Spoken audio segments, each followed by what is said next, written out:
growing up, sitting down and playing Mario Kart Double Dash on the GameCube with my two older brothers. And for us, that was a memory that is one of the few good ones. We grew up fighting a lot, which is fairly typical for a household of 3 boys at the time, at least. And I think being able to have those moments of we were competing, but we were having a good time. It wasn't really fighting, it was just enjoying ourselves, is what really got me into gaming. It was an escape from the everyday. It was one of those things where, for me, I could get into a different world and just be someone else, be something else for a little bit. Just take a moment, a breath. I think that's really where I got passionate about video games, is in those moments. And while it wasn't with my brothers, the rest of growing up, at a certain age they stopped playing as much and I was the only one that was playing, it was still moments of escape, right? I would hop into a game like Destiny or Batman Arkham and I would play for 20 minutes to an hour, just losing myself in the world. And while I think that was good for me at that time, it was something that I didn't think was going to become a career. I think looking back on it, if I'd known I was going to end up here pursuing something in esports, I probably would have done things differently, and that would have maybe negatively affected how I treated video games through high school. Even through that first semester of college, because if I didn't have that escape, I don't know how far I would have made it. Sometimes that escape was all I had. And now that's changed. It's more of a job now to play video games. I still enjoy video games, but I play a lot more competitive ones, whereas previously I played a lot of open world. I played a lot of, stuff like Batman Arkham, Legend of Zelda, where I could just explore and be myself. Now it's more first-person shooters, League of Legends. Everything is competitive, everything is a competition, and I think for me, that's fine with where I am now, but it has absolutely changed the dynamic I have with video games. But that doesn't mean I've lost touch with what video games have done for me. In fact, I think they've done more for me now than they did for me then. Whereas they were escape then, now it's a family. And that's something I really needed. I needed a place where I was going to be accepted, where I was going to feel like I was a part of something. Because then one day that escape wasn't enough, right? One day, something shifted, and I just got hit by anxiety. I had dealt with depression throughout most of my young adult life, but I never had anxiety attacks. And I remember sitting there playing Overwatch, and I started to shake, and everything felt cold, and my heart started racing. I thought I was dying. I thought I was just like having a heart attack or something. I didn't know what was going on. And so I ended up going to the hospital. And that didn't help. Anxiety is something that mimics a lot of other symptoms. And when you're fighting it, when you're in this moment of panic, of this, what's wrong, I can't figure it out, my heart is pounding, I'm shaky, I'm cold, I'm numb, right? I'm tingly, I'm tired, I'm achy.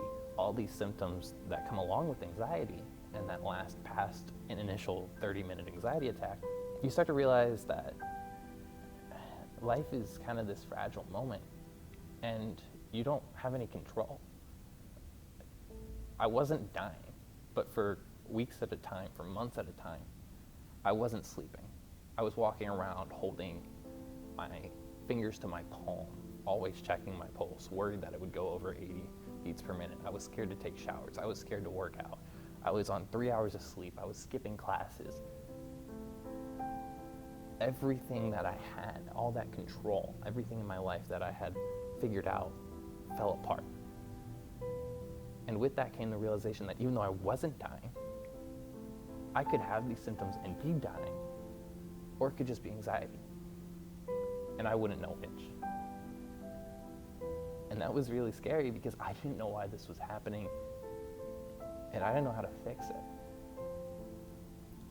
And so when I ended up going home and withdrawing from that semester and spending a semester in community college, I had to do a lot of soul searching.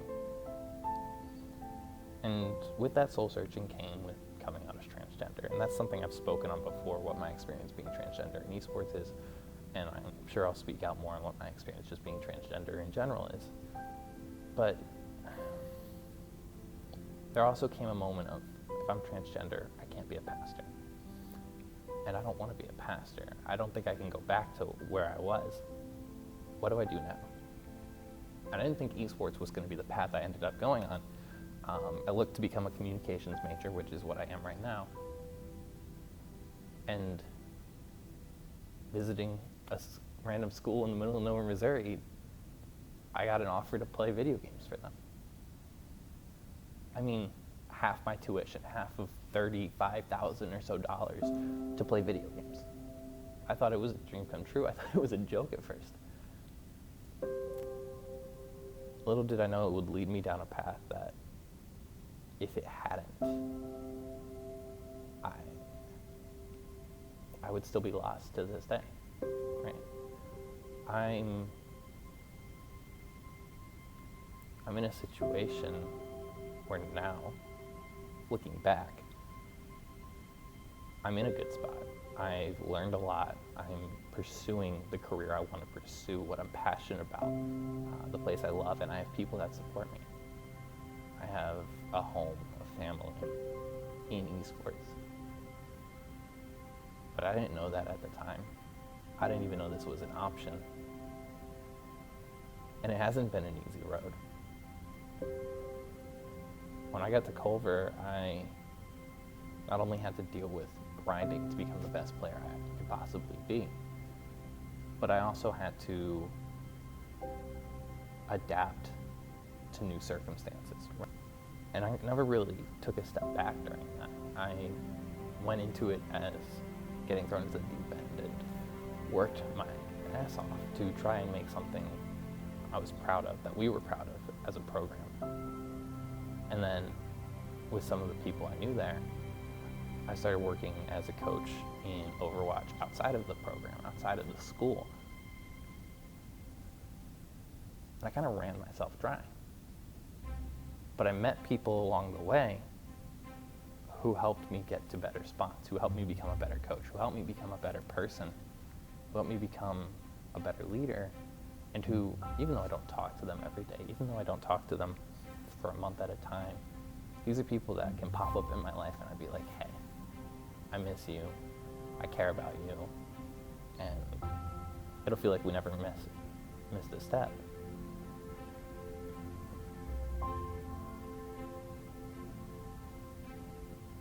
But the journey wasn't easy.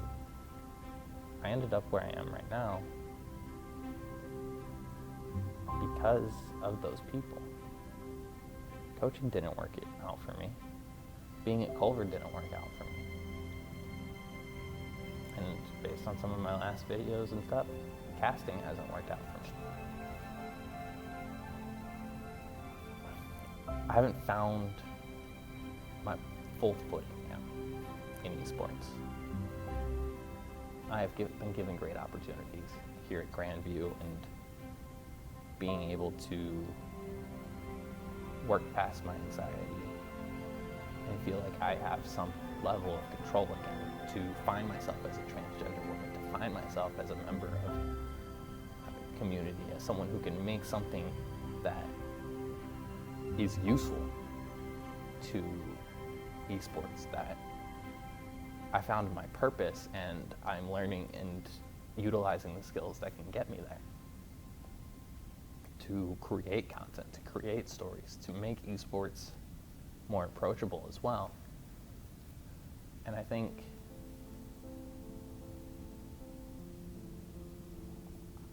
that kind of tells you how much this means to me, right? Esports is a fluid industry, and I've done a lot of different things in it. But I've never felt since that moment in college like I had a home. Dealing with depression, dealing with anxiety, dealing with, not being accepted for being transgender. There was too many moments where I felt alone, where I felt outcast, where I felt like no one cared. And while I may not fit into every community perfectly that I've been in esports, what I can say is that no matter where I go, I have people that love me, that accept me, that care about me. And every single day that I wake up, every single day that I go into the arena for Grandview, every single day of any of these things, I can see the passion, the creativity, the drive. I can see acceptance. I can see people working to better themselves and to better each other. Because that's the culture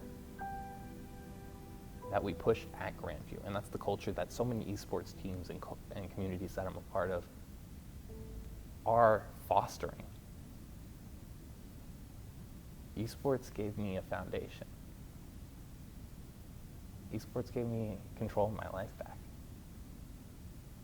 Esports gave me, albeit a rocky path, a path back to becoming the best version of myself that I could be. And